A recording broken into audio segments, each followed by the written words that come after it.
ওমানে আল বারখা, সোলার ও সালালার পশুর হাটগুলোতে এখন উপচে পড়া ভিড়। সকাল থেকে গভীর রাত পর্যন্ত চলছে কেনাবেচা। মরুর গরম উপেক্ষা করেই ঈদের আমেজে মুখর প্রবাসীরা।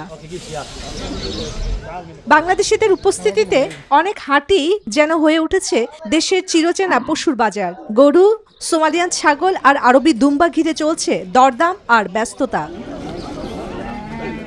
তবে এবার বাড়তি দামে কিছুটা চাপে ক্রেতারা। ওদের স্বপ্ন পূরণে পাশে থাকতে পেরে আমরা গর্বিত। বিক্রেতারা বলছেন, আন্তর্জাতিক বাজারের অস্থিরতা আর পরিবহন ব্যয় বাড়ায় পশুর দামও বেড়েছে। অন্য বছরের তুলনায় এবছর গরুর দাম কিন্তু বেশি। আমরা এই গরুটা অন্য বছর আমরা এই গরুটা নিয়েছিলাম 350 শিয়াল দিয়ে, এখন ওই গরুটা সেম 450 শিয়াল দিয়েছি। এবারে গরুর বাজারে দাম অনেক বেশি, তারপরে আমরা অনেক সস্তা দিয়ে পাইছি। 450 রিয়াল দিয়ে অনেক সুন্দর একটা গরু পাইছি, বিশাল বড়। বাড়তি খরচ সামলাতে এবার অনেকেই কয়েকজনে মিলে ভাগে কোরবানির আয়োজন করেছেন। বারকা বাজারে আসে খুবই আনন্দিত লাগতেছে। ঈদ মুবারক ইনশাআল্লাহ ও খায়র মুবারক ইনশাআল্লাহ।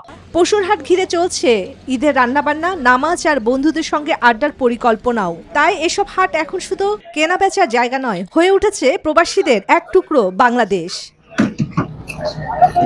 Desk report, news 24।